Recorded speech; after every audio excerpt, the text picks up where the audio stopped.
అన్నాడు. మరి పెళ్ళి ఎప్పుడు చేసుకున్నావు? పెళ్ళి సినిమాలో ఉన్నప్పుడే చేసుకున్నాను. కొంచెం మంచి మంచి సినిమాలు చేస్తున్నప్పుడే అది అలా కుదిరింది. సో, చేసుకోవాల్సి వచ్చింది. చాలామంది తిట్టారు. ఇప్పుడెందుకు అవసరం ఆయన త్వరగా ఇంకా మంచి మంచి ఆర్టిస్టు. మంచి మంచి సినిమాలు చేస్తున్నావు అని తిట్టినోళ్ళు లేదు. అందరూ తిట్టారు. పిలిచి నాకు ఎంత అడ్వైస్ చేసినా ఏమో అప్పుడు బుర్రకెక్కలే. అప్పుడు అది కరెక్ట్ అనిపించింది. చేసుకున్నాను. సో ఇప్పుడు హ్యాపీగా ఉన్నావు. బాగున్నాను. Good, super. ఈ మనం సినిమాలు చేస్తున్నప్పుడు ఎవరితోనో పేచీలు పెట్టుకున్నావా? నీతో పేచీ పెట్టుకున్నారా? ఎవ్వరు లేదు సార్ అలాగా. ఎందుకంటే నేను అందరితో బాగుండేదాన్ని.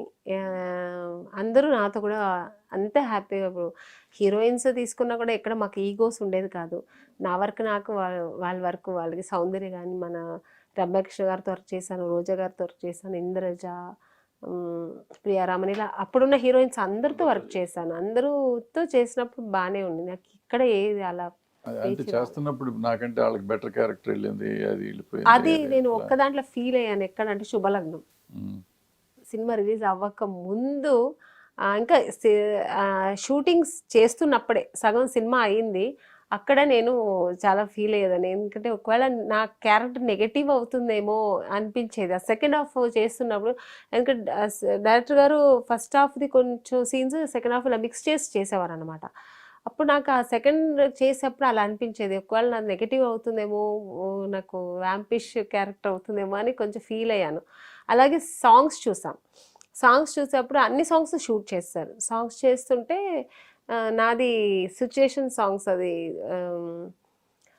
ఎదురింటి మంగళగౌరి ఆ సాంగ్ వచ్చి దాంట్లో మామూలు ఒక కాటన్ శారీ కట్టుకొని ఇంట్లో జగపతి బాబు గారితో చీపురు పట్టుకొని ఇలా మొత్తం సిచ్యుయేషన్ సాంగ్. ఇంకా రోజా గారిదేమో మొత్తం గ్లామర్, మొత్తం ఫారిన్ కంట్రీలో అలా అలా తీశారు.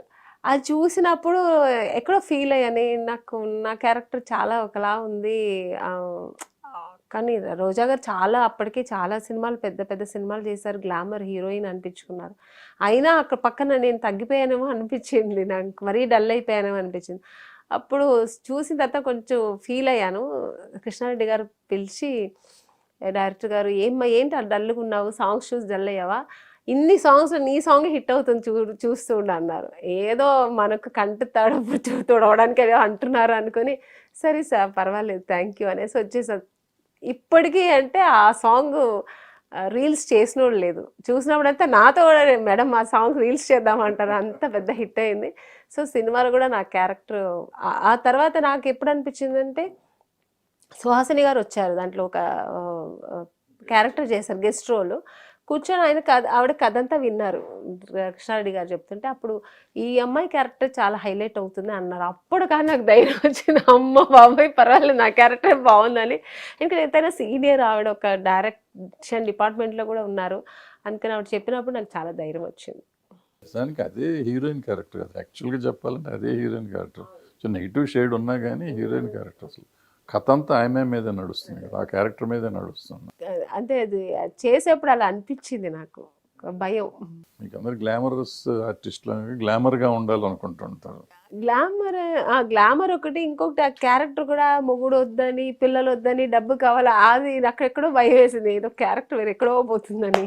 అది ఉంటేనే కదా రియలైజేషన్ వస్తే కానీ పెర్ఫార్మెన్స్ వచ్చేది. తర్వాత అనిపించింది ఈ షేడ్ ఆ షేడ్, రెండు షేడ్స్ కనపడతాయి. ఒకే షేడ్ ఉంటే సినిమా క్యారెక్టర్లో ఏముంటుంది? సో అన్ని రకాలు కనపడతా ఉండాలి కదా. సో కృష్ణారెడ్డి గారు అట్లా ఆలోచించి చేశారు.